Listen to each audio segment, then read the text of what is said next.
Ama damna ni ala ye ka soli ka rasulu ka na ala sɔnna ma ka folikan kɛrɛnkɛrɛn ka di an filɛbaga bɛɛ lajɛlen ma ani kanubaga bɛɛ lajɛlen Mali kɔnɔ ani Mali kɔ kan kɛrɛnkɛrɛnnenya la minnu yɛrɛ sɔgɔlen don an ka page la an tɛ sɛgɛn o foli la k'a fɔ a y'a bisimila a ka émission mandi sanfɛ turabu kɛnɛ ni da tugura ale la dɔrɔn bɛɛ bɛ se ka kontaan ten n'ala sɔnna ma ka foli d'aw bɛɛ ma ka bɛɛ fo ka bɛn n'i ka waati i bɛna diya in filɛ ka bɛn waati min ma n'ala sɔnna ma ni y'an sigilen salamu alaikum wa alaikum salam wa rahmatulahi ta'ala wa barakatuhu ni y'an sigilen turabu kɛnɛ kan foli kanubaw ma yan'an ka don thème kɔnɔ fɔlɔ sila an bɛ fo k'i waleɲuman dɔn diyara n ye kojugu an bɛ foli ta ka ɲɛsin kanubaga bɛɛ lajɛlen ma kɔfɛ an bɛ zikiri kirisi kama promoteur fo kɔfɛ an bɛ foli ta ka ɲɛsin selu yɛrɛ ma kɔfɛ an b'an kanubaga bɛɛ fo n'ala sɔnna o kɔfɛ an bolo b'an kɔ an ye cɛ masaw ye Mali kɔnɔ ani Mali kɔfɛ an tɛ ɲinɛ an bɛ bɛlɛdugu bamananw fo olu foli ka parce que olu yɛrɛ ye professeur yɛrɛ ka sababu ɲuman dɔ ye n ka karamɔgɔ caman bɔra bɛlɛdugu sila laturu ye dɔnni universel ye ni ala sɔnna inchallah n'ala sɔnna ma bɛɛ lajɛlen ye folikan laminɛ bi ta émission ka di an tɛna bila dagirinda la direct an bɛ don an ka walanda kɔnɔ bi n ye turabuden 2 ta bi ta tɛ kelen ye i bɛna kuma an ye o turabuden 2 kan sira dɔ kan magoɲɛ sira kan walima a sira o sira kan n'ala sɔnna turabuden u b'a fɔ kelen ma ko gariya u b'a fɔ kelen ma ko mangosi nafolo ani bana professeur alhamdulillah sila i da magara laturu gɛlɛn 2 la awɔ i da magara laturu gɛlɛn 2 la professeur yɛrɛ y'a ka diɲɛlatigɛ bɛɛ kɛ recherche la laturuden 3 de ka 3 awɔ d'accord o jumɛn kɔsa ni na n ka cɛkɔrɔba dɔ de ko k'a to n ka jigin ye sawo kɔnɔ laturuden 3 Sulemana Almangoshi ani Gariya Allahu akbar mais kɔsa ni na n ka cɛkɔrɔba dɔ ye wele ka n jigin sawo kɔnɔ Allahu akbar Allahu akbar tiɲɛ man ca dɛ jigiso den tiɲɛ man ca sila laturu daba ka ca mais laturu dɔnba man ca tiɲɛ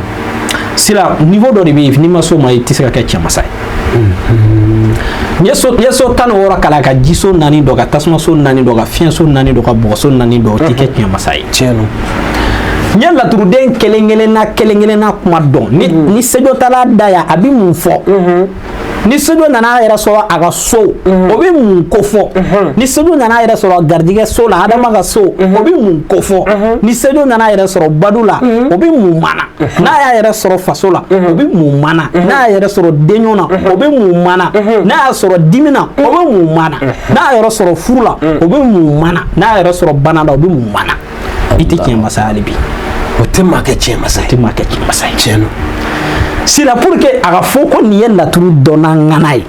nin bɛ laturu dɔn laturu yɛrɛ dɔn sigi bɛ étape damadɔni de kan d'accord bisimila dɔ bɛ yen a bɛ laturu ye n'a ye laturu da n'a ye filɛli f'i ye a bɛ k'i kɔnɔ k'a bɛ kɛ du kɔnɔ mais laturu bɛ saraka cogo di ale t'o dɔn laturuden n'i ye laturu da jiri jumɛn kan ka kɛ ka laturuden mago dilan k'a mago teliya ale t'u dɔn bon n'o 2 ye laturu jɛ n'i tɛ laturuden saraka dɔn n'i tɛ laturu jiri dɔn n'i tɛ laturu kan ka baara ka bɛn heure min ma parce que laturu fana sigilen bɛ tɔbu kan a kan ka baara ka bɛn heure jumɛn ma n'i t'o dɔn o de ka mago dilan i bɛ mago tiɲɛ Allahu akbar i bɛ k'a faamuya par exemple laturuden o laturuden bɛ yen f'i ka laturuden yɛrɛ jiri dɔn fɔlɔ bon laturuden fana jiri ka dɔn a mago kan masala la maa dɔ nana ne fɛ karamɔgɔ fɛ sisan a ko bon ne bɛ fɛ ka taa taama de la n bɛ fɛ ka taa taama na i y'a ka laturu da tɔmitigiw bɛ yen sakilatigiw bɛ yen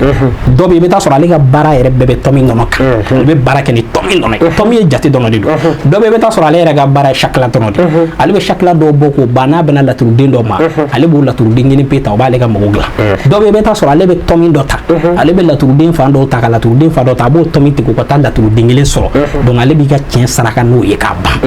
sila ni tagama ka di la a b'o dɔn n'a man di la a b'o dɔn bon maa mun bɛ fɛ ka taama laturuden kelen mun nana masalan Sulemana kana kuma mɔgɔ dɔ ka tagama kan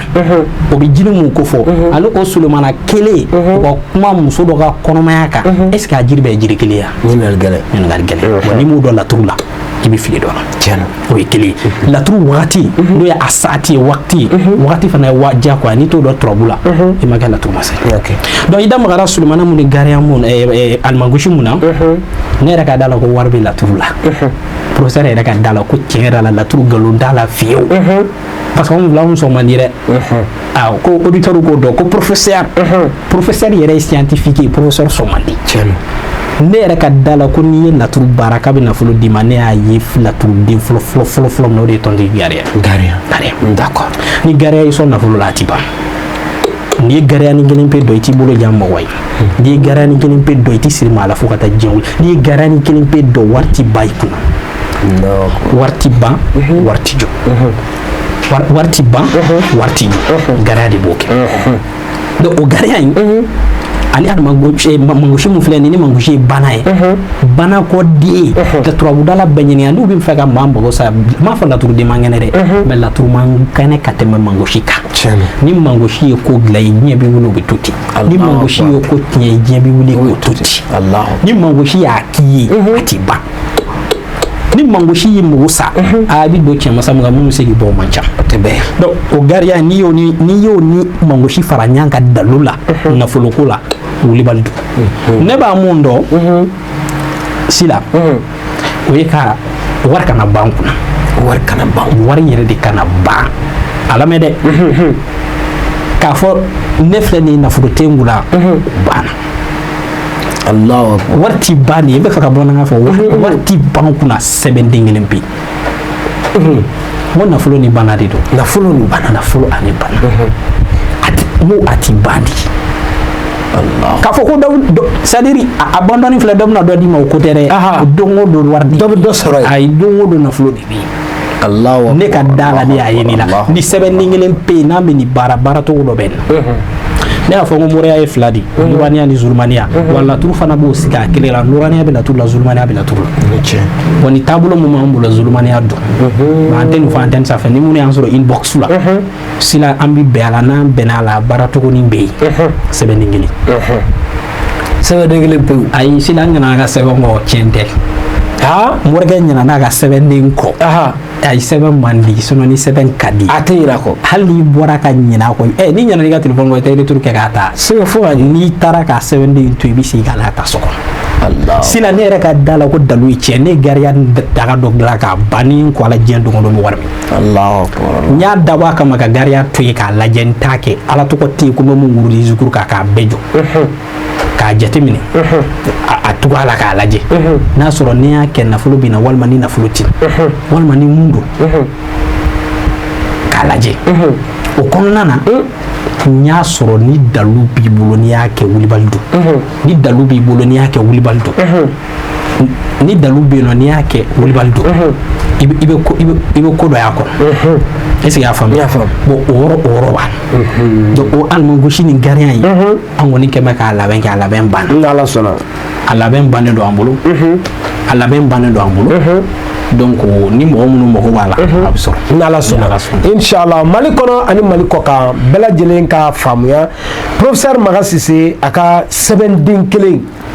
n'o ye tontigi Gariya ani mangosi nafolo ni bana sɛbɛnden mɔgɔ mago b'a la i kɛra diɲɛ yɔrɔ yɔrɔ numéro kelen pe professeur wele n'aw ye ɲɔgɔn sɔrɔ aw ye kan k'i ta sɔrɔ cogo min na i n'a fɔ professeur yɛrɛ bɔra k'a bɛɛ fɔ wari yɛrɛ kana ban o a professeur wele dɔrɔn n'Ala sɔnna ma numéro bɛ ka tɛmɛ jaw ɲɛfɛ minnu bɛ Mali kɔ kan a bɛ indicatif kɛ 00223 77 18 13 94 n'i y'o kɔngɔ ni professeur bɛ ɲɔgɔn sɔrɔ walima i b'a bila WhatsApp la inshallah n'a ye ɲɔgɔn sɔrɔ e kan k'i ka sɛbɛn sɔrɔ cogo min na o bɛ fɔ e ye professeur n bɛ dan sigi an ka bi turabu kɛnɛ émission na dɔw kan ye Allahumma salli ala sayyidina Muhammad wa rafi'u darajati wa dud sili subhana rabbika rabbil izzati amma yasifun wa salatu wa salamun ala mursalin walhamdulillahi rabbil alamin